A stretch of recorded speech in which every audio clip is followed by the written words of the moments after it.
Hello, my friends, and welcome back to Learning Torah Lishma. I want to talk about the hashkafa of Yiddishkeit, the ideology, and why ideology is so important. Right? When you when a person starts to travel a bit, sometimes you get a connecting flight, and you make the stop over 3 days so you could check out the place. You start to see that, let's say you come from America, or you come from Israel, or you come from Spain, or Portugal, the UK, wherever it may be, you see that there's a certain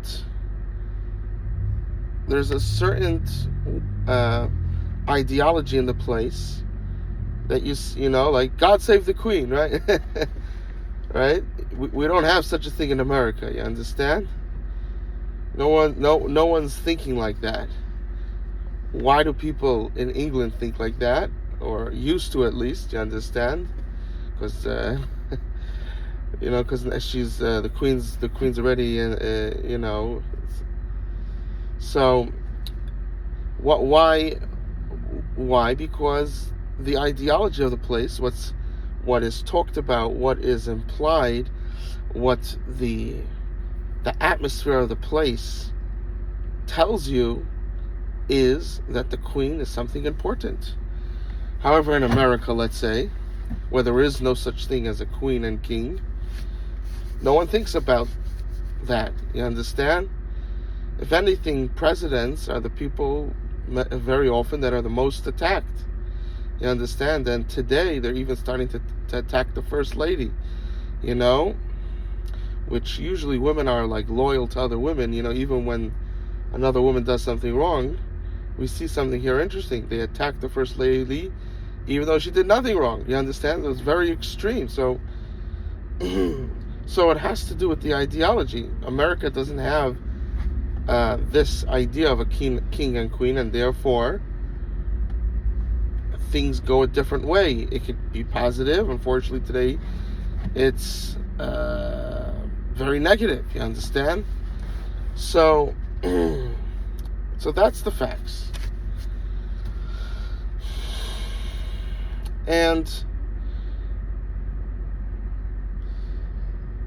so when so if someone tells you, well, there's so many other things to talk about, it doesn't take away. You need, that's not an excuse. That means, it still means that this is less important than that, first of all. Second of all, you don't say, it's not that you have to say everything every single day, every time you speak, but you've got to bring things up, especially if you're someone that's a baldarshan, you're someone that's a speaker, or someone that's, says a lot of speeches, a podcast, whatever it may be. The excuse that there's so many things to talk about, okay, so put them in the order of importance and eventually get to it. It should, it's not, not every topic you need to make a separate speech for. Many topics could be enjoined in one speech, you understand? And in this way, you could be getting to all the topics, you understand, in a relatively short time. So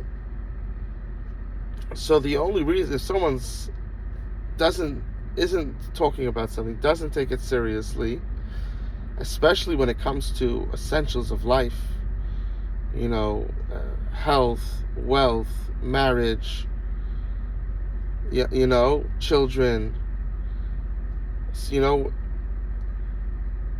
even though if you're someone that's a leader, all areas of life you need to talk about, but certainly essentials of life, what I call the pillars of life, certainly those you need to talk about and make sure things are running smoothly, and remove things that need to be removed, and put in place things that need to be put in place to help everybody, and not to mention to help you and your family and your great-grandchildren. You understand?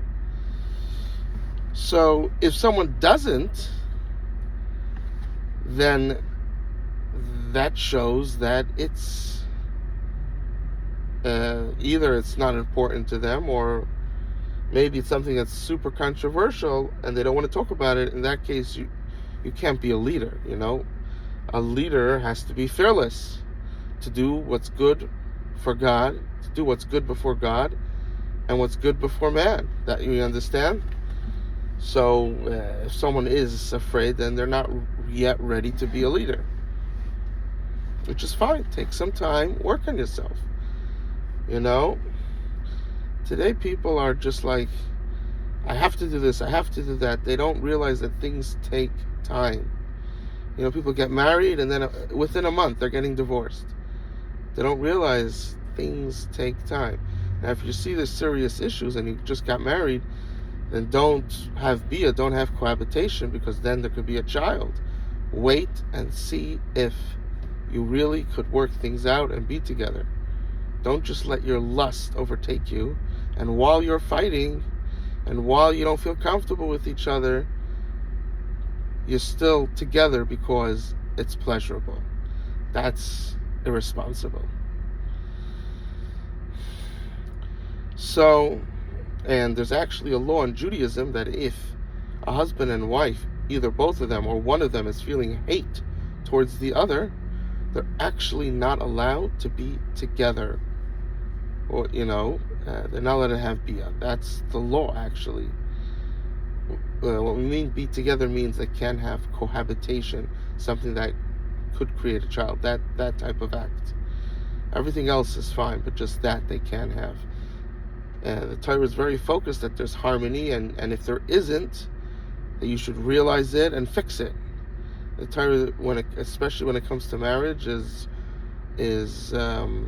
takes it very seriously, very, very seriously. Right?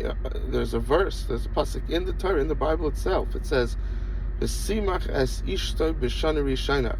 The Torah says that in the first year, you have to put in a lot of extra effort to make your wife feel happy. You have to start off the marriage on a good foot. You understand? A man's loyalty comes quick. However, when it's disconnected, it also fades very quick. A woman's loyalty comes a little harder, but even when you get disconnected, it lingers on, sometimes forever. So, this is, and so therefore Hashem says, "V'simach es ishtai." You have to make sure, don't just act casual like you act with a friend. It's your wife. It's nafshi. It's me. You have to be very sensitive. You understand? But you can't, you can't be extremely not yourself forever. But you could do that for a year. And if someone can't, as long as they can, you understand? And start off on the good foot, and then you rejoin at an equilibrium of who you really are, and you start growing together. So, right, a little bit of what's better for, all the things we say, we should just say verses. That's it, right? What do we need to talk about anything? Let's just say verses. There's so much more wisdom there. But at the same time, we need to talk about everything, right? so that's what we try to do. I'm very, limited in my day, time that I'm able to record. So, but I think overall we discuss very important topics. Usually I am, very focused on the pillars when it comes to the pillars of life. And but of course we try to talk about everything, but it's this is just this lesson in of itself, V'simach es ishtai, is huge. Okay, now getting back to what we're saying, you'll see that I do that a lot because I am trying to bring in as many topics as we can to lengthen. If you have to watch a million videos to get each topic, or you have to watch 100 videos, 100 videos is much less, you understand? So That's what we try to do. We try to concretize, to be mitzamtzem it as much as we can.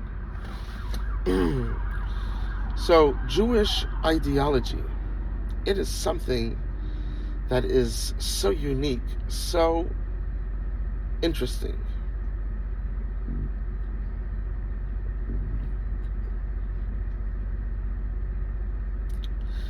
And it's the idea,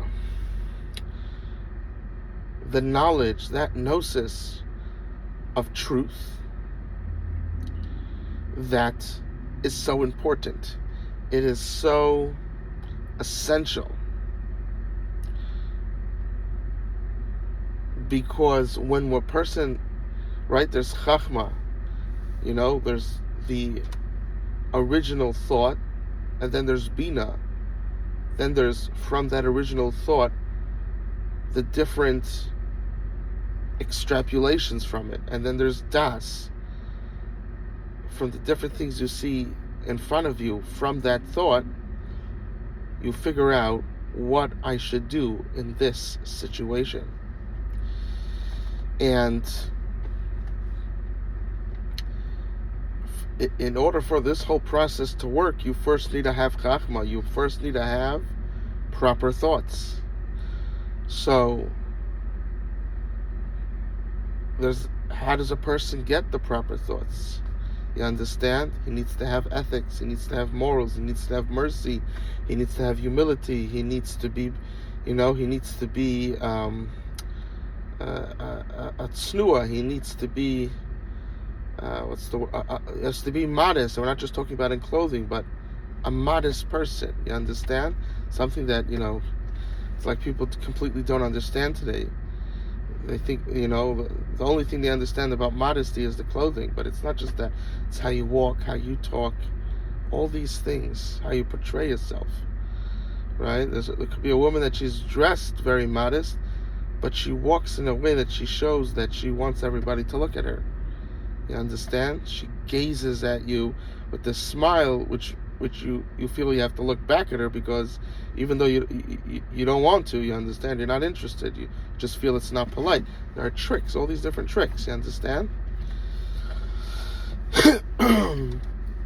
So,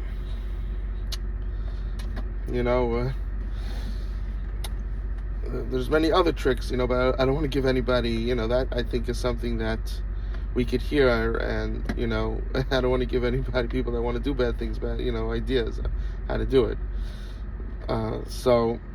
But there are other things that a person could do, and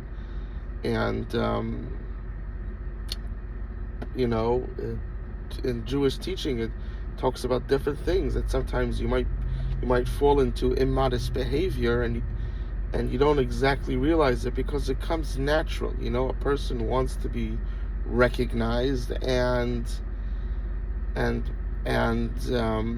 the first part of your life, the quickest way is immodesty, you understand? As you get older, people are not really interested in looking at you, in that type of way.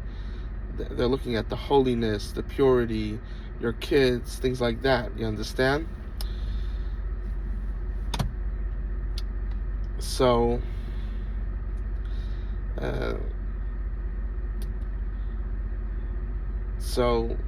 the Torah teaches us how to, modesty is doing things in a holy way, in a pure way, and that's something that it could be in the beginning of your life, isn't as quick as immodesty. However, that's something that you can take out throughout your whole life. You understand?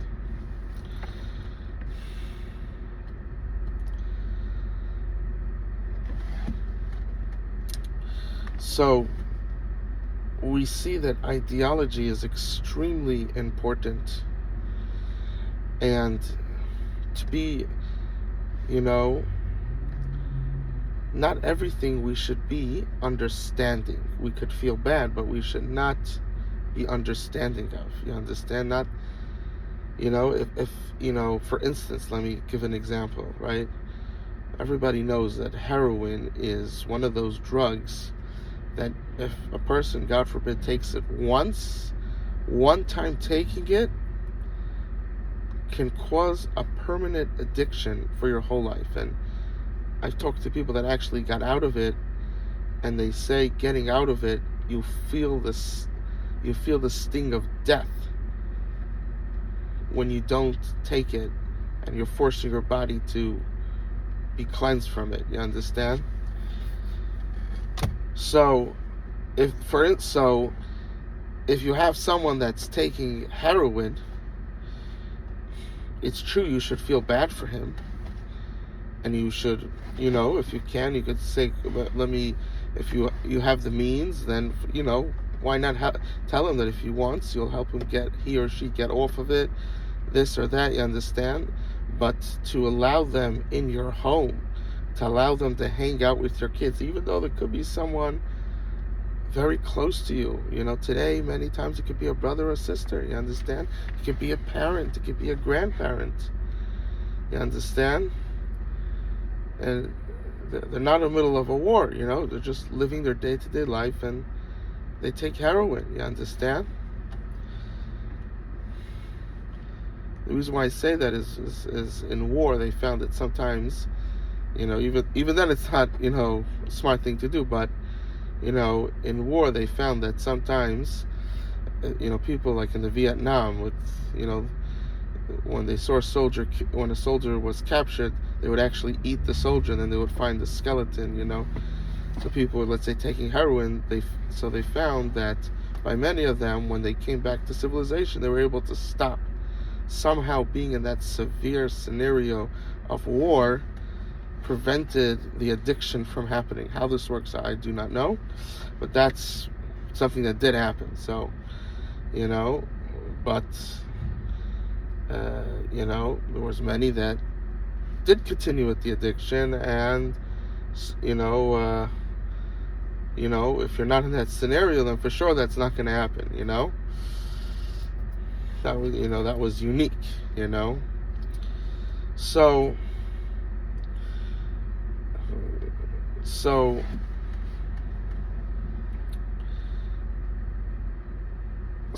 So we see that a person would not want someone like that, hanging around their kids.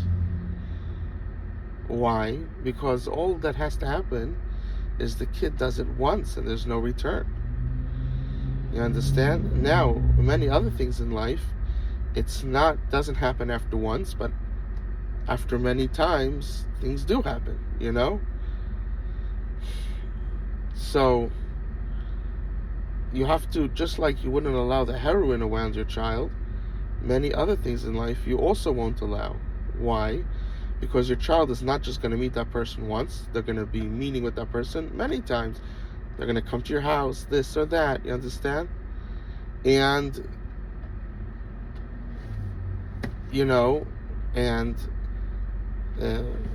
for, other things, it's approximately X amount of times, and this and that. And when a child's young, they're very, very impressionable.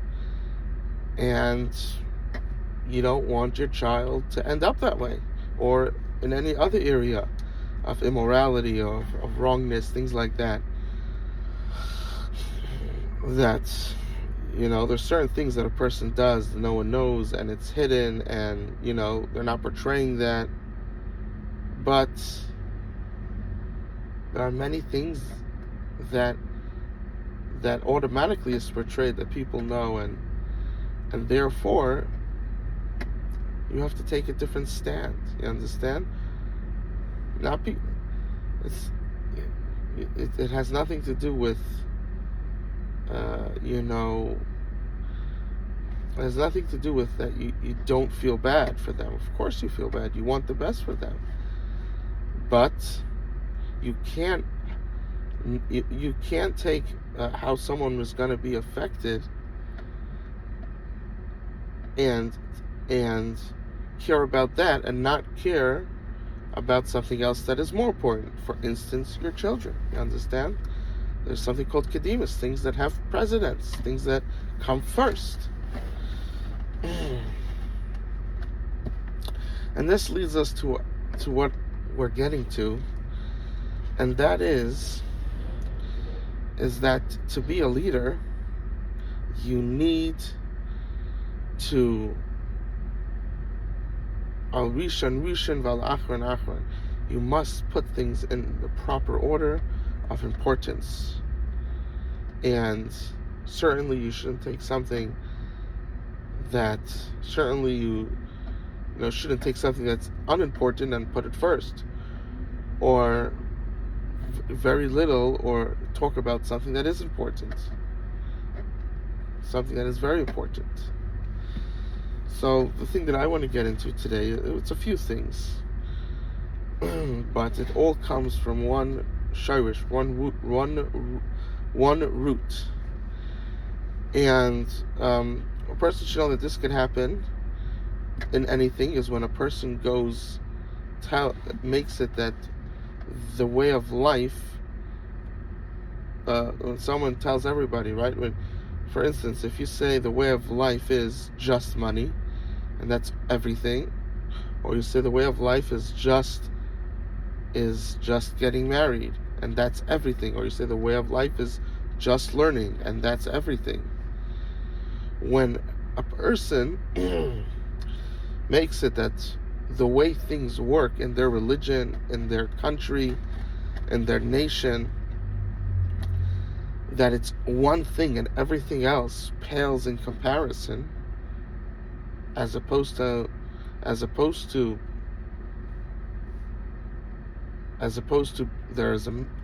having many things that are very important, then what happens is, whatever that may be, that creates an unhealthy nation, an unhealthy religion. And why do I say this? Because in Yiddishkeit and Judaism, we are taught a lot about what's right and proper ethics, proper morals, many commandments, and there's also actually a mitzvah. A person gets reward when there's a commandment, and of course there's reward of when a person learns the Torah, learns Jewish texts. There's reward for that. So, and the Bible is basically like a Da Vinci Code. It's a blueprint, it's a secret to life, because there are many things in life that when we're younger we do not understand, but as we get older we realize the importance of it.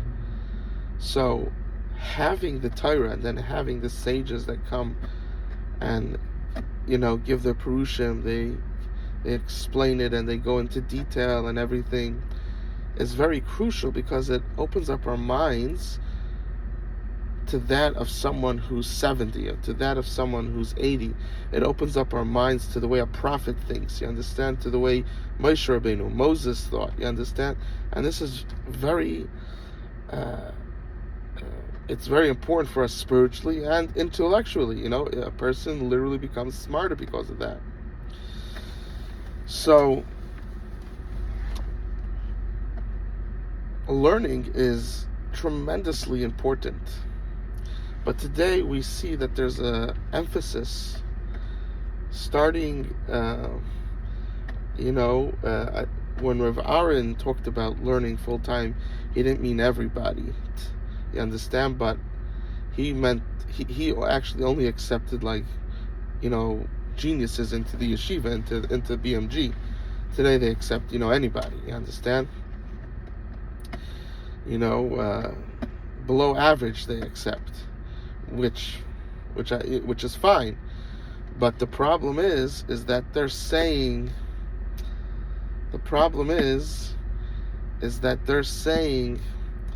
that everybody should have the same lifestyle as Reb Aaron, as Reb Chaim Kanievsky, as the Stipler, that they were born on a higher level's soul, or very rapidly acquired a higher level in their soul. There's different levels to the soul.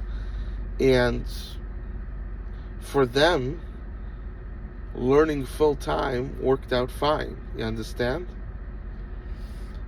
However, these are yechidei skula, unique individuals, unique treasures. You understand?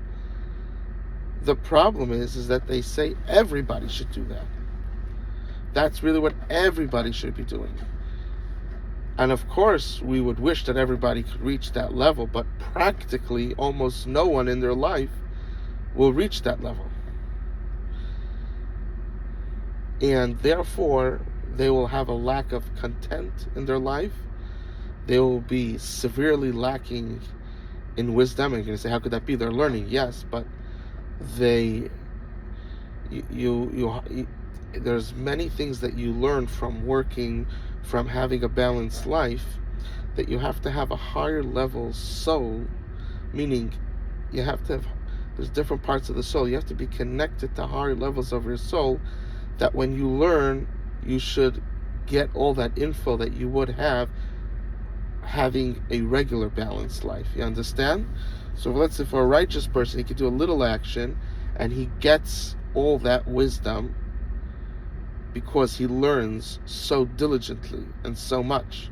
However, a regular person, no matter how much diligently and how much he learns, that little action that he puts in these other areas, he will not learn the wisdom. And therefore, people have serious lack of what we call, let's say, common sense, how to interact with people, just simple, if Chaim Kanievsky decided that he wanted to go out into the working world, he could have made millions, you understand?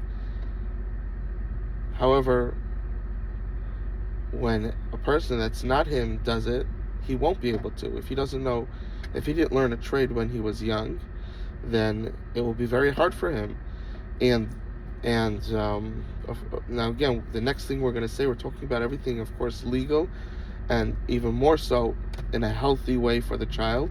But the reality is, and we've talked about this before, that the younger a child starts to work, the more success he'll have in that part of his life that's working. You understand?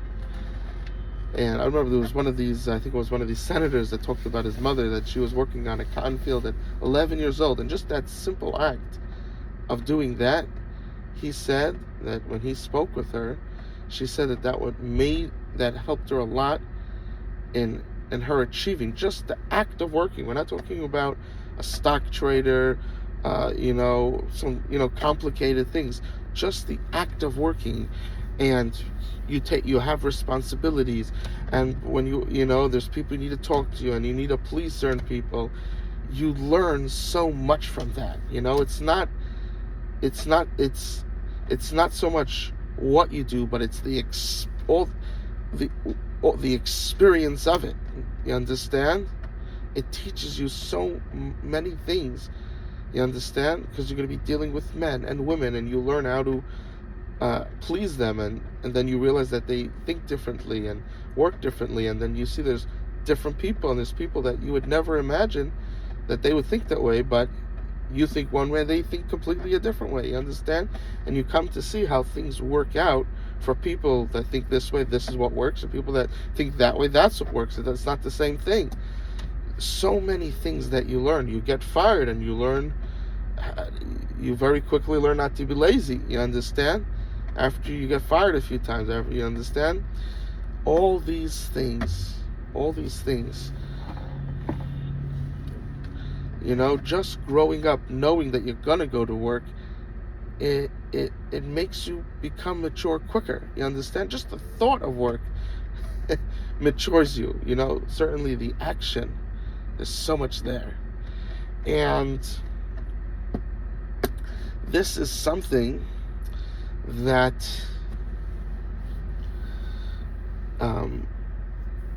this idea of working, because you say learn full time, that you're obviously telling them not to work, because you can't work and learn full time. You understand?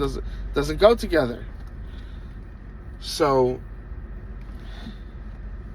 so to so the yeshiva systems need to be set up, and also in the girls' schools, they need to be set up in a way that what's taught there, since today everybody used to be, okay, first of all, since today everybody goes to yeshiva, that is the method and it should be that way. You understand? And again, I'm a very big proponent that every Jewish child should have free Jewish schooling until the age of 18. Now, since everybody goes to school, you understand, you need to have, the main approach has to be what works for most people. And then when you see an exception to the rule, then you let them know that you think that they're an exception, and she could really be the next Rebbitzin, and he could really be the next big, Reb Shach or Avad Yosef, or the next Satmar Rebbe, Belzer Rebbe. You understand? You let them know, you as opposed to telling everybody you could be this when it's really not true. And many people are Ravs, but they never learned to Masechta, they never finished Shas. They never chazered Shas, you understand? They forgot it all. I know people that, as they get older, they actually learned Kol HaTorah, the whole Shas, and they had fires in it. But that was it. You have to continue chazering, you understand? Do Daf Yomi, so at least every 7 years you finish it, and that's chazara. You understand? They didn't, and you forget. So there's a lot of work that's required, you understand? So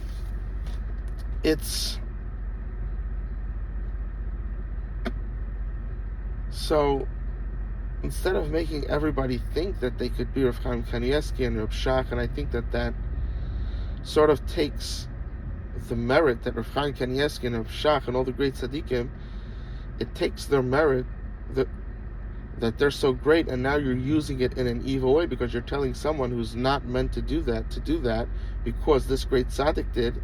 And even though it's not a sin for the great tzaddik because he's not the one saying to do it, but you're using the greatness of a tzaddik to hurt another Jew, you understand? Another person. And that is an evil act.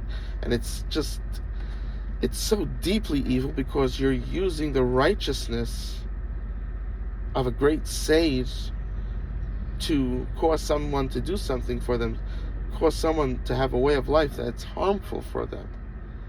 And it's so evil. You understand? It's very evil. Now in most cases, these people that do this, they don't mean bad, but it just sort of happened. And the simplest way to understand how this happened is because it used to be that, just to survive, you had to start working at a very young age, you understand, just to survive. There was no such thing as going until 18, and if you don't work, there's no such thing. You had to start working at a very young age to survive. In the times of the Talmud, of the Gemara, for a child to survive, he had to start working at the age of 6. You understand what we're talking about over here? That's in the times of Babylon, That was the scenario of the overwhelming majority of people. And I think there are still a few places on earth today that's the way it works as well. That children literally start at 6, at 10 years old to start working, you understand? Otherwise, they'll die. They can't survive. So, that's how poor the nation it is over there, you understand? So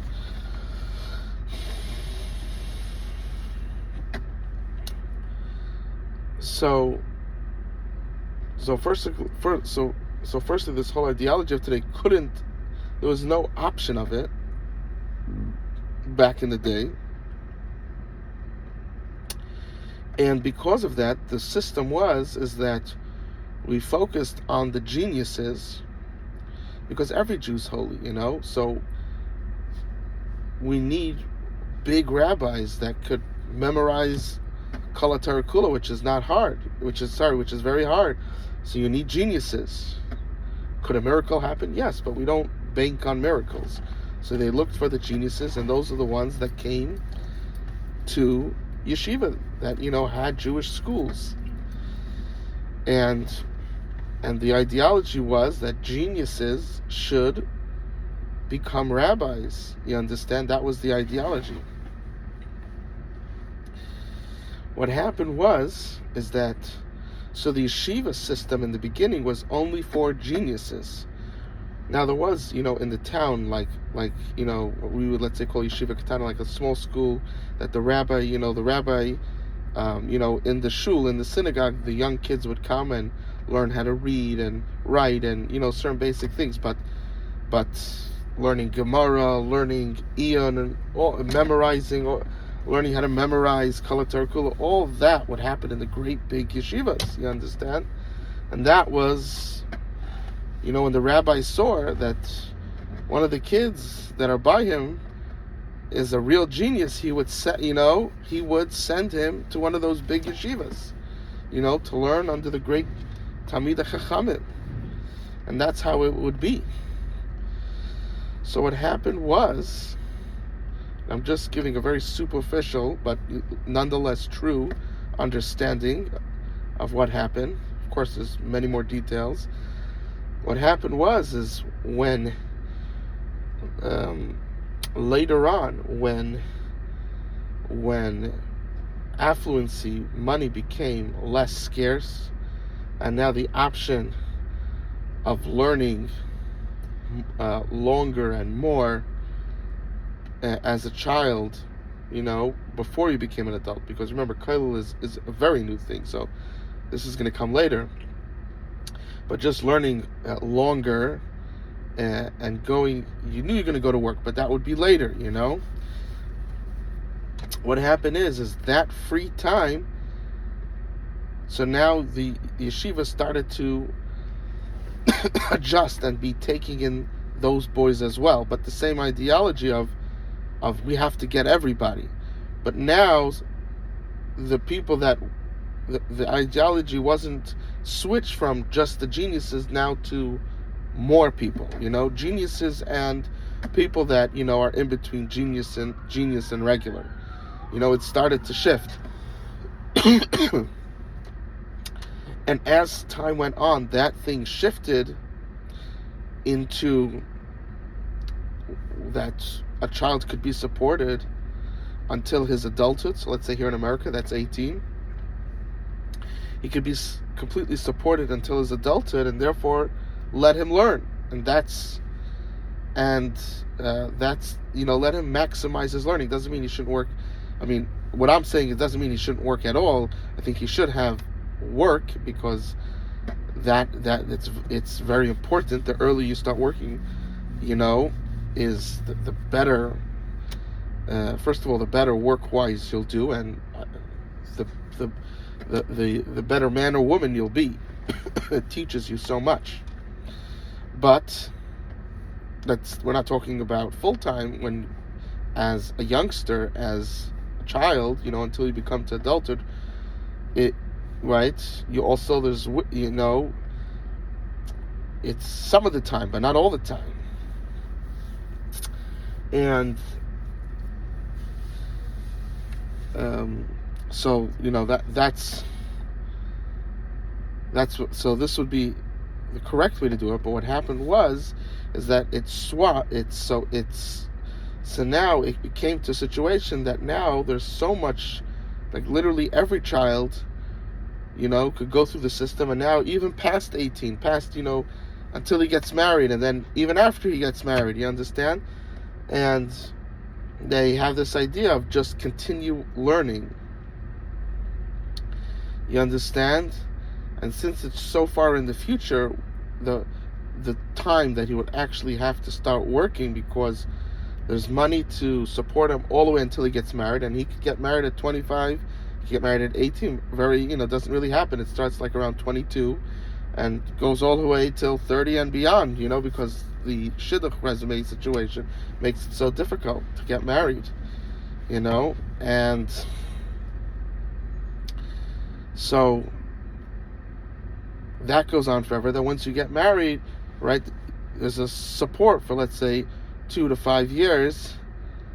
So no one thinks to teach you anything about work, because when that will come negaya, when that will become applicable, which in their mind it won't, because there's so many years that you're learning, so it will just continue. It's a bit foolish way of thinking, but that's the way they think. They just think that Hashem will make miracles. And so work is never taught, and by the time someone starts, it's so late in life, it really hinders their ability to succeed, and they are missing all those life lessons that come from work, which is a part of life, right? You work 6 days, and on the 7th day you rest. It's a part of life. So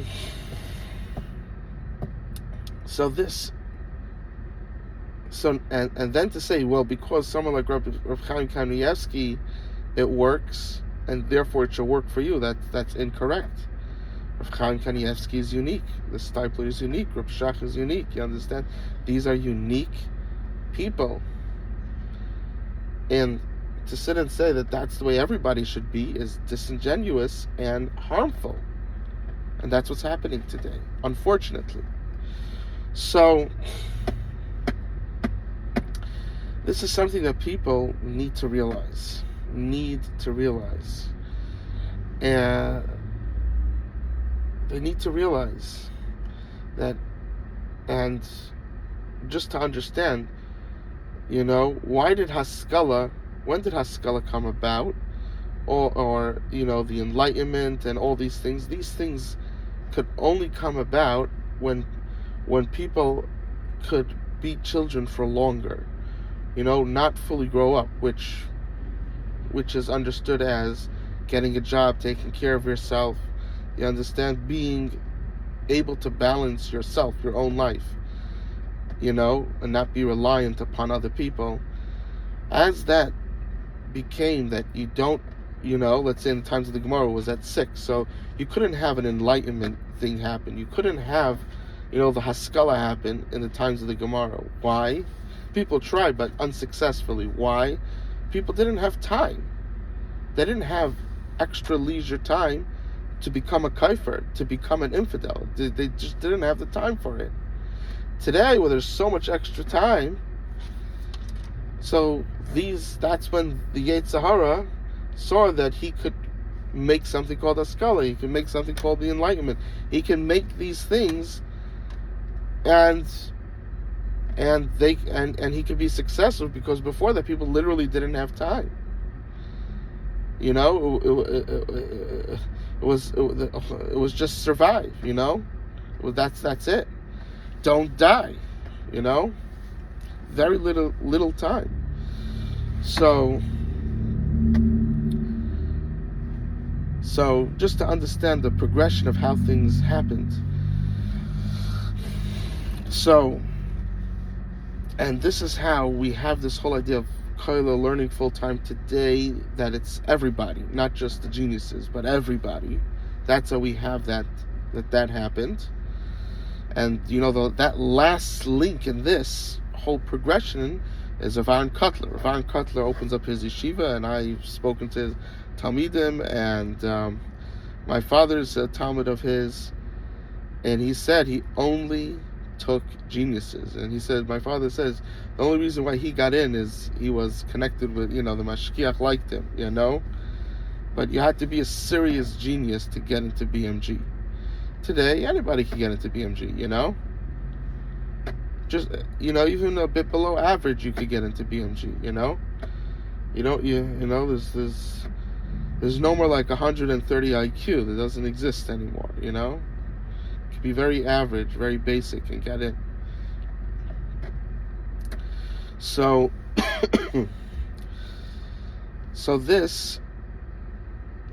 when Rav Aaron, when he makes the shiva and he's talking about Torah and learning, he's referring, of course he means regular people should have regular balance. That's what's the most healthy for them. But for someone who's a real genius, you understand, that type of person could make it learning full time, and therefore, and you still have all the milas, and get all those benefits with, the fact that he just talks to working people, he could understand everything about it and get everything out of it without actually working.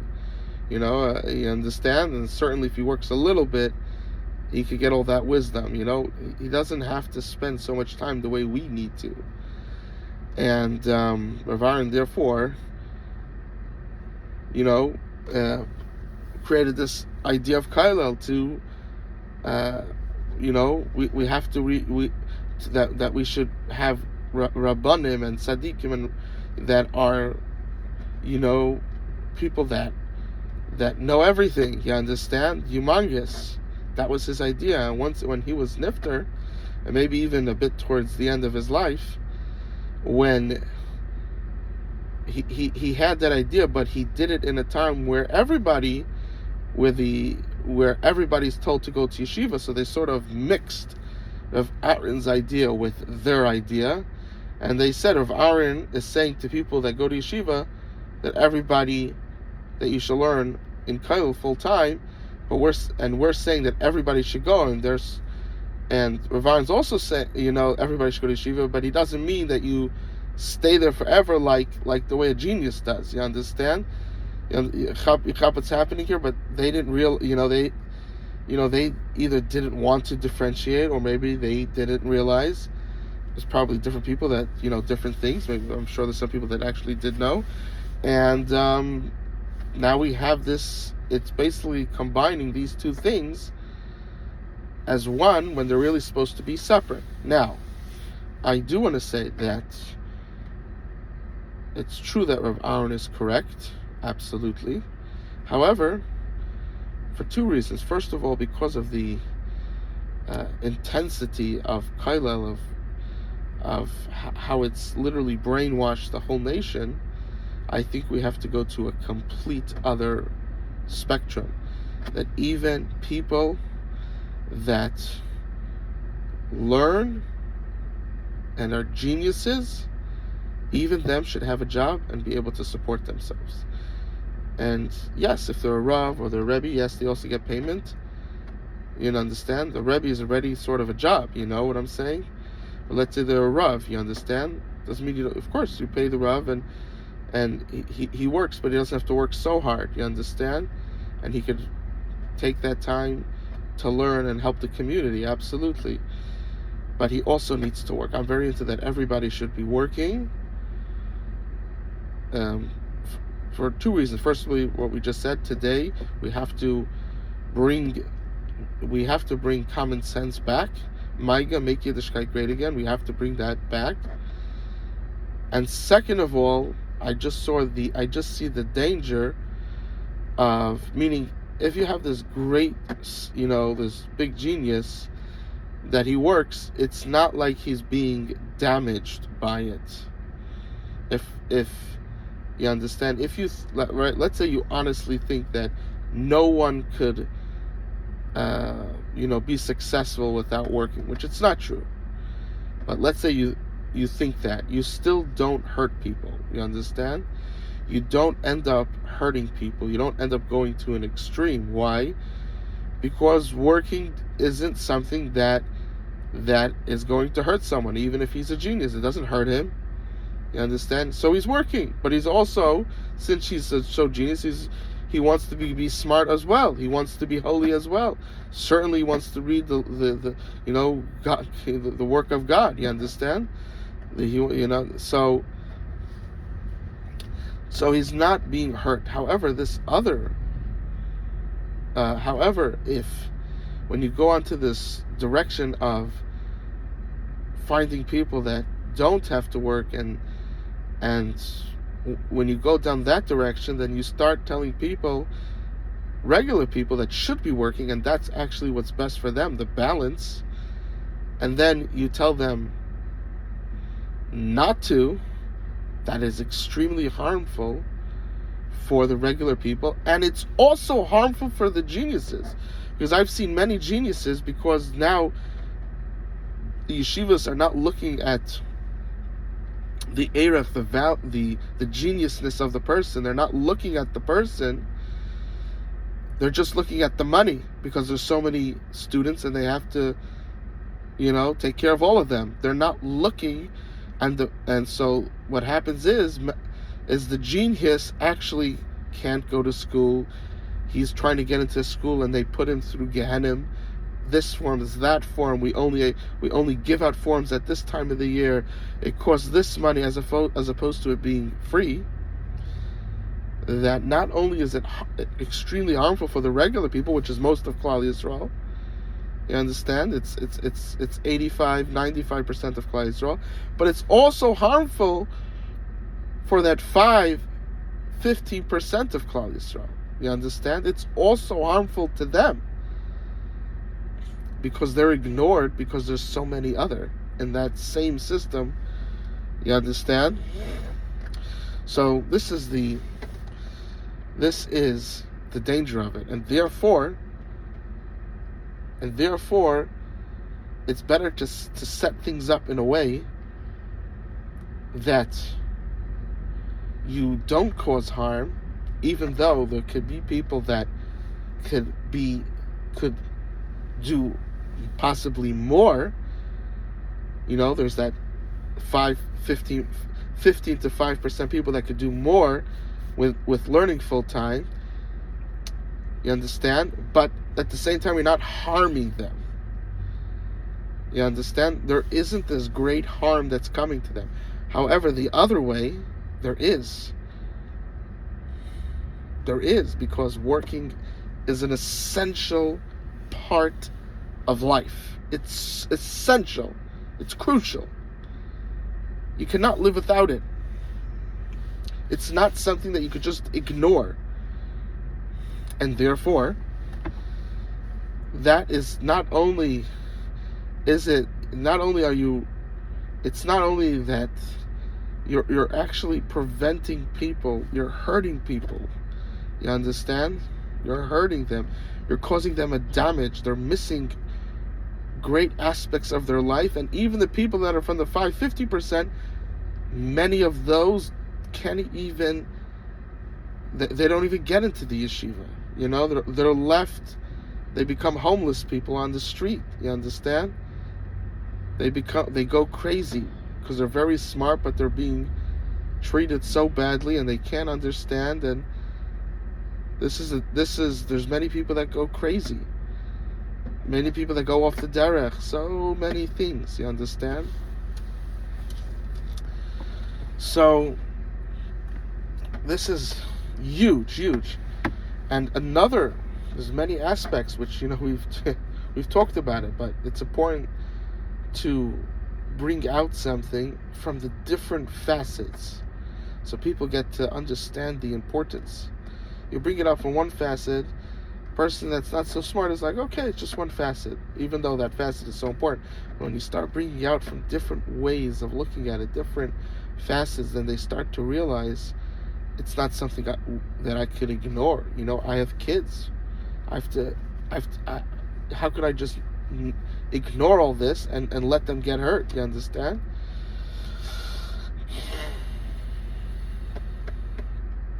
Another big aspect is getting married. What is happening?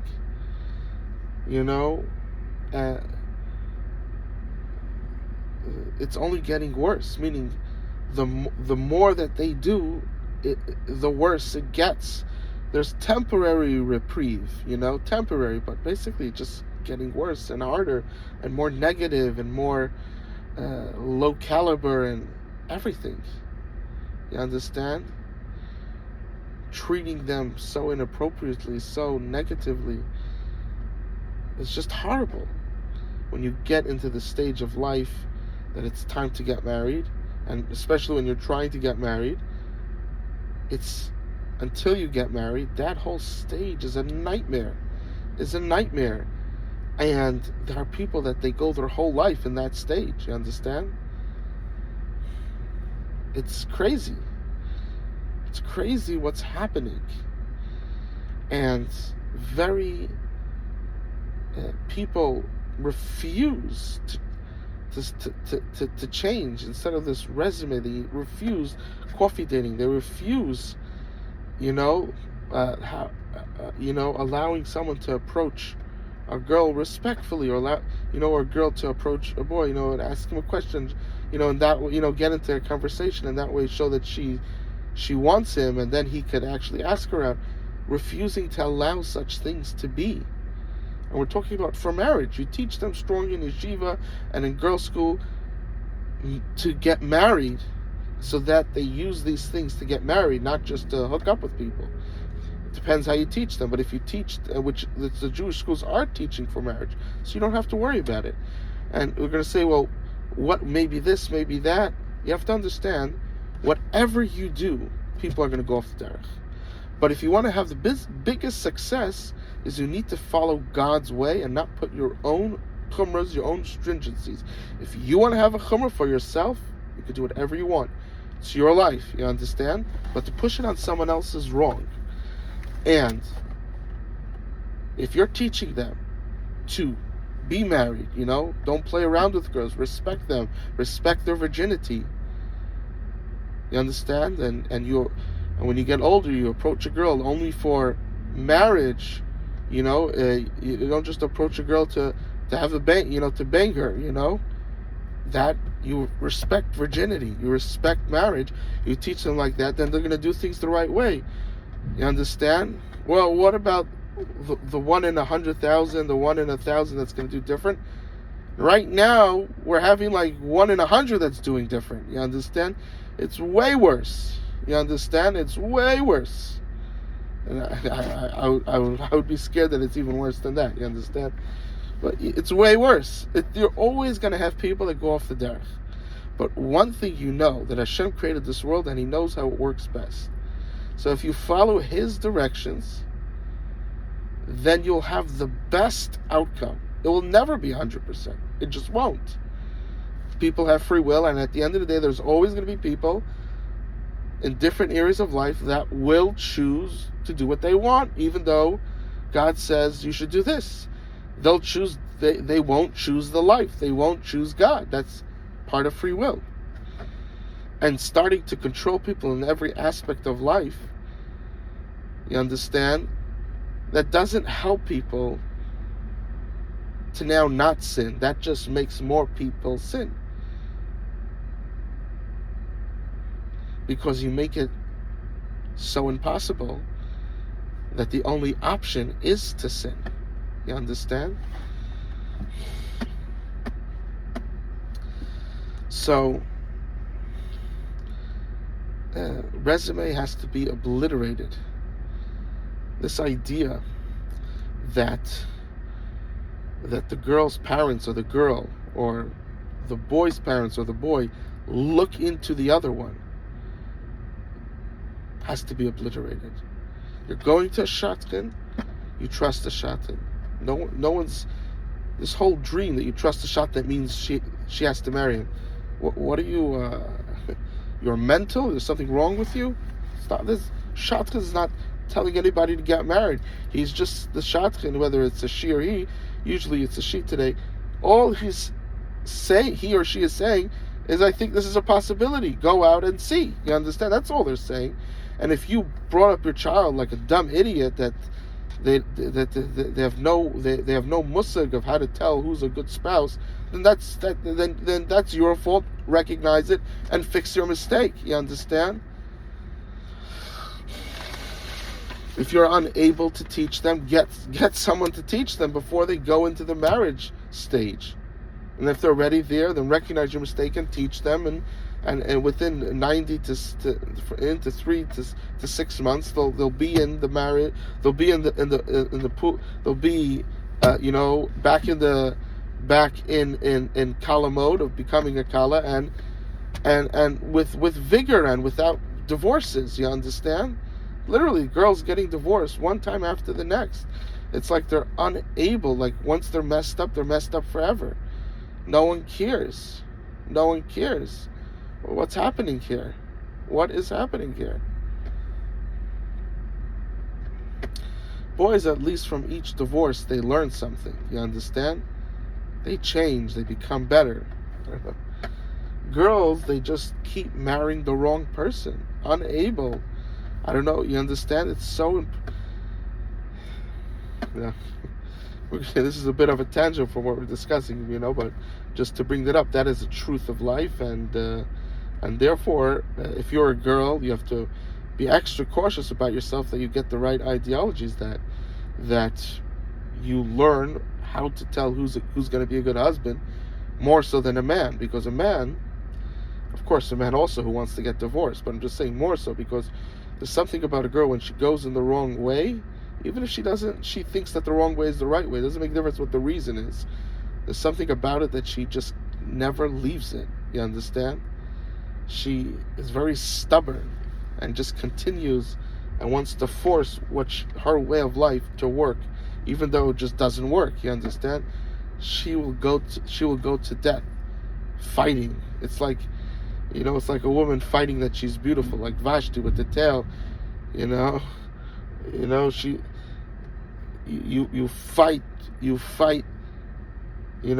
So they have that same that's like sort of their attitude. They will go extreme and literally put themselves in life-threatening situations, not to move and not to change and to hold their opinion. That's why the lioness is the one that hunts. You understand? In the pride of a lion. So that's why the most dangerous person to have going against you is a woman, because she will go to the ends of the earth. She will only stop after you put her in prison. You understand? You understand what's happening? She won't let up. And so it's something that, so a girl, she has to be extra cautious, first of all, as a mother or father for your children, especially a girl. And a girl herself, you have to take it very seriously. And you have to learn how to curtail and control and use in a good way this stubbornness. This extra stubbornness that you have. You have to learn how to use it in a proper method, in a proper way. And that's something that they don't teach in school. If I was in charge of a girls' school, I would find the issues that girls have, and I would focus on those and teach them how to use it properly. And if I was in charge of a boys' school, I would figure out those issues that they have a problem with. Right? Boys generally have these issues, and teach them how to use it for good and not just allow it to control their life. You understand? But that's not what they do. And in many scenarios, not only are they not teaching that to the girl, but they're teaching her the opposite. They're saying you're achraya on your husband, which is the worst thing, because a husband doesn't want a police girl. He doesn't want to marry a police girl. He wants to marry a wife. And this leads to a lot of friction, right? If a man isn't taught how to be gentle, how to not, he's too tough, and he's thinking, who cares? But to a woman, it matters a lot. That word that you used, that, it matters a lot. And when you're talking to a woman, especially when it's your wife, you have to treat her differently than the way you treat a man. You have to be so much more gentle. You understand? You have to be so much more understanding and caring. You understand? And many times she says something, but she means something else. I know it's complicated, but you have to learn how to realize that what she's saying now, she might mean something else. So if you're smart enough to figure that out, amazing. If not, ask her. Just let me know, possibly, are you trying to hint to something else? Let me know what that is. You have to be able to ask that question. And that's like one of the most common questions that you should be asking in a marriage. It's one of the most common things. This is extremely important. Extremely important. And people are clueless. People, the yeshivas, the girls' schools, they're not teaching them how to be sensitive and how to care for the opposite sex, which is who you're going to marry. Instead, in many scenarios, they're telling you, the wrong thing. You understand? They'll be telling the girl you're achroy in her kedusha, on your husband's kedusha, and they'll be telling the man, Eize ishik seira isritzain bala. That's for the woman. That's something that you discuss with the woman, and it needs to be explained how that works, and the correct way of how that works, right? It's instead it's being told to the man, and he thinks that the wife is supposed to jump at everything he says. You understand? Which is not what it's saying. It's saying that we get into all these things, but you have to look in the Mefarshim. But you don't have time to explain all these things. But in short, the Eiz Ishik Sher Oyser Tzayin Bala is that there's a certain beauty to a woman when she respects the husband's will so much that she doesn't argue with him. He says, meaning when it comes to things that the man knows better. There's certain things that a woman automatically knows better, and there's certain things as a man that because you're a man, you automatically know better. When a woman realizes that, and she doesn't ask questions, she's like, okay, let's do that. There's a certain beauty to her, to the woman. It makes her, she looks more beautiful. The atmosphere around her it's all, stars, beautiful, rainbows and stars. It's, you see the woman as a higher caliber than she always is arguing. Oh, girls are, always trying to pump the girls. When a girl doesn't realize that there are things that men are better at, and she doesn't realize that there are things that she's better at, when she doesn't realize that, it makes her look mechuar, it makes her look ugly. It actually affects that she should become ugly. It affects her.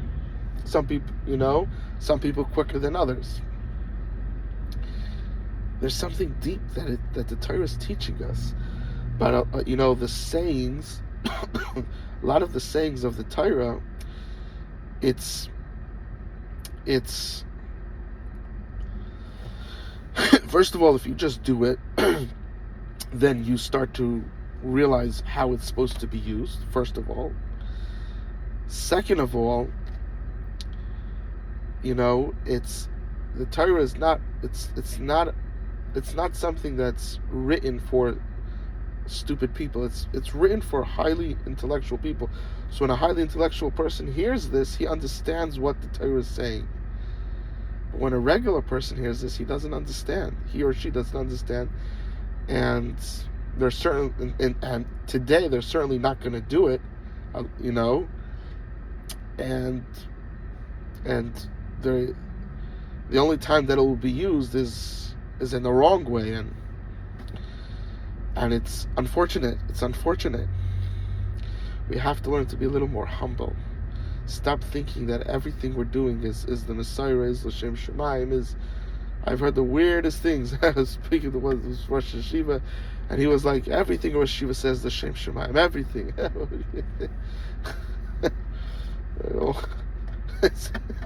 It's sometimes people say things that are so stupid, like you don't know how to respond to them. Like all of a sudden the Yetzer Hara can't affect you here. Like why? Who's stopping him? Could you show me a verse somewhere that's saying that a Rosh Hashiva, the Yetzer Hara, Hashem doesn't allow the Yetzer Hara to affect him? Like there's no such thing, right? The Yetzer Hara attacks you in every area of your life. You're lucky you're alive, right? I'm not sure what he's. It's so stupid. It's so, you don't even know how to respond to it, right? The kids are. We really have to start taking life seriously. We're not on a picnic, and we start taking things seriously. Once we start taking things seriously, we're like, wait a second, there are things that I need to learn to be a better man, to be a better woman, to be a better spouse, to be a better parent, to be a better leader. If we go in these ways, You know,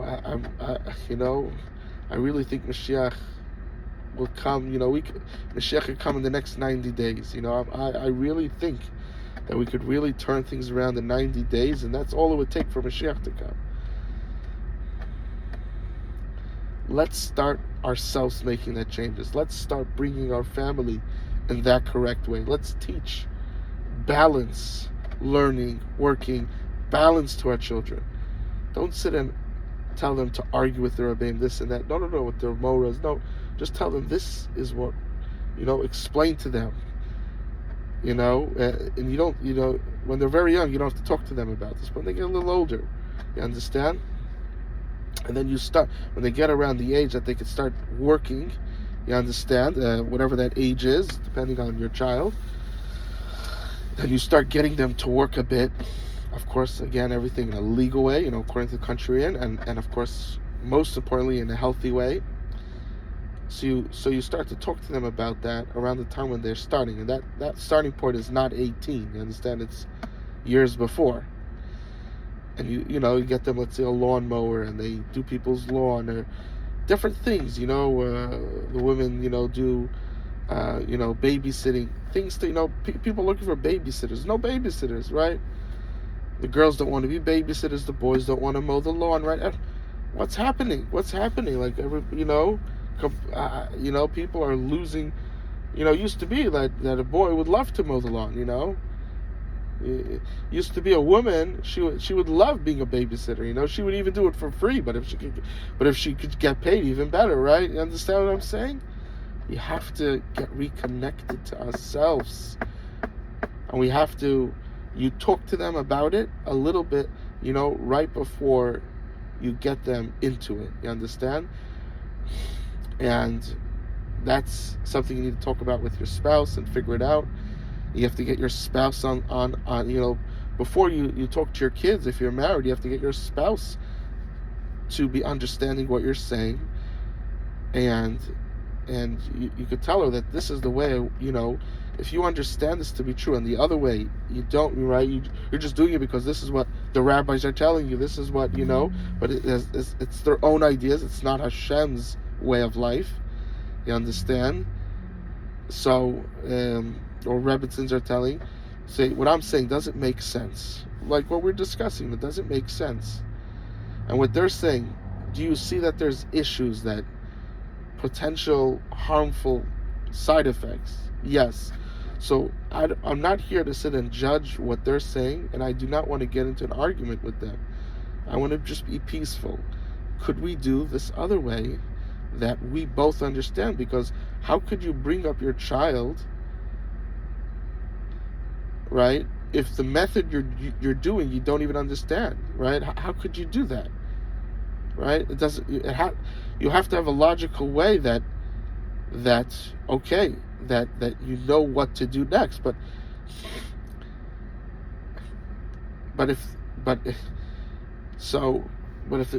this way of life is just complete. It's complete extremism. It's like jumping to extremely to one side. How do you the balance? It's easy. You juggle the different aspects of life, and between the different aspects of life, you create a good man. You create a good woman. You understand? But how do you do that with just one thing? It's very, very complicated. How do you do that? That's not the way things are meant to be. You understand? So you could say, right? You understand what I'm saying. So let's do this. We don't want to get into arguments with anybody. Let's do this, and let's be together. Let's be together on it. Let's discuss it together, each step of the way for each child. When we should start getting them to do chores. When we should start getting them to do small little jobs that they actually bring in money. How they should use that money. You understand? Maybe you should put some into a Roth IRA and let it multiply, have the dividends reinvested automatically. This could, just $100, they have an extra few years on their hand, you understand? it's tremendous for when they turn 60. It could be the difference between, it could be literally the difference between, it could be literally another $1 or $2 million added for when they retire. Just giving a little bit of the money that they make towards a Roth IRA. You need to think. We have to stop. We have to start looking at life and see the potential that we could do for ourselves, for our children, for other people, for our constituencies, for the people if you're, let's say, a leader, for the people in your community. You have to start seeing there's so much good that could be done, and everything is just being dumbfounded by just saying Kailel and just have Emunah and not using that Ashkenazi brain of yours that can make you and your children so successful in everything, in getting married, in staying married, in having good kids, and having a good parnasa, in knowing a tremendous amount of Torah, and memorizing it. There's so much. But for some reason, we're lazy. It's really laziness. We just say Emunah and it's easier. Then I don't have to think so much about how to help my kids. I don't have to think so much. I don't have to think so much how I can help my congregants. I don't have to think so much because I just say Emunah. It's easier. It's laziness. And that's the truth. It's laziness. I love you, and Hashem loves you more.